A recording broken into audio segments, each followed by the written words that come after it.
Ya Bang, Ya. hari ini ada agenda apa Niki dipanggil di Polres?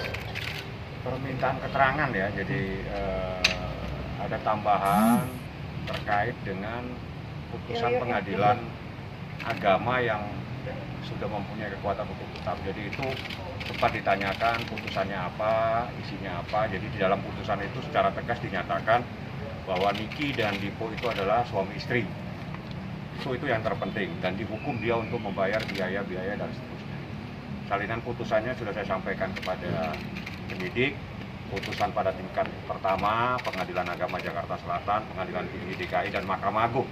Semuanya sudah saya serahkan ke penyidik. Jadi tadi itu terkait dengan permasalahan itu. Tambahan daripada putusan pengadilan. Nah, dari hasil putusan itulah yang dijadikan dasar oleh Niki untuk melaporkan dugaan tindak pidana penelantaran anak. Karena apa? Di dalam putusan pengadilan itu secara tegas dinyatakan bahwa Arkana itu adalah anak daripada Dipo dan Nikita Mirzani. Jadi susah mereka untuk mengelak persoalan ini. Jadi lebih bagus Anda tobat, itu aja. Lebih bagus. Dari hasil putusan itu Dipo belum pernah memberikan akses juga? Belum ada sepeser pun. Tadi juga ditanya di atas sama penyidiknya, katanya Dipo udah bayar, pas dimintain bukti transferannya katanya tunggu di cross check lagi.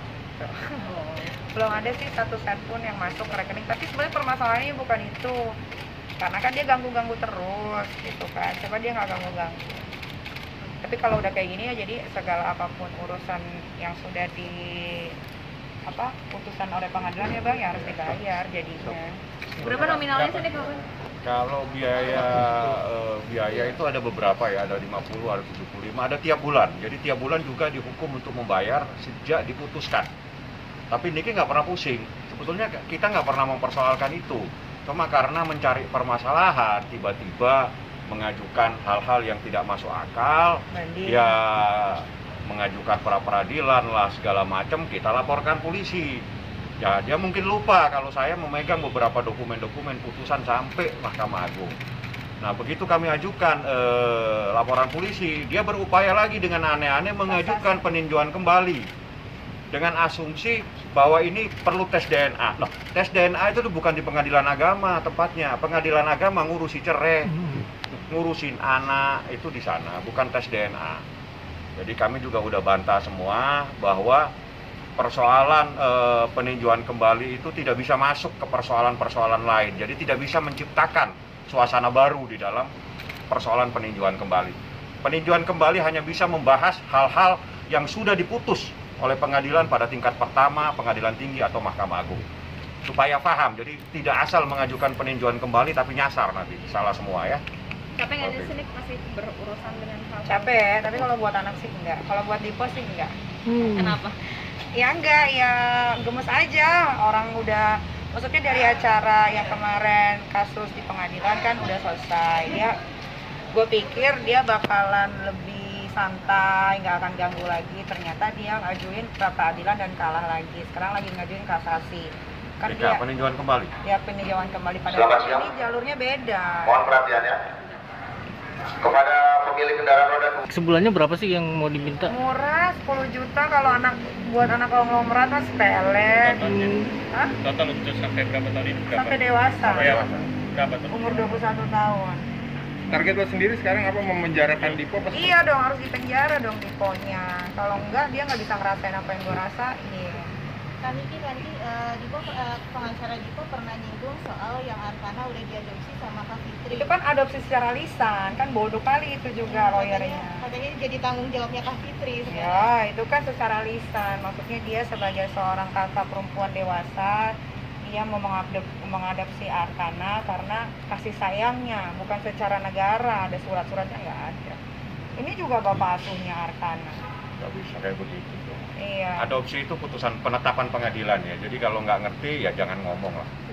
Supaya nggak malu-maluin aja. Ini bingung sih, lawyernya barengan sih. Lawyernya si Pomo juga, lawyernya si perempuan keparat itu juga. Jadi barengan, kan lu tahu sendiri kan, sama-samanya berarti kan udah ada sesuatu di balik itu gitu. Makanya kalau mau pakai lawyer yang ya pinter-pinter aja nih kayak Bang Fahmi, nggak materialistis. Benar-benar kasus tuh dijalani dengan baik, dipelajari, nggak asal cuap-cuap gitu.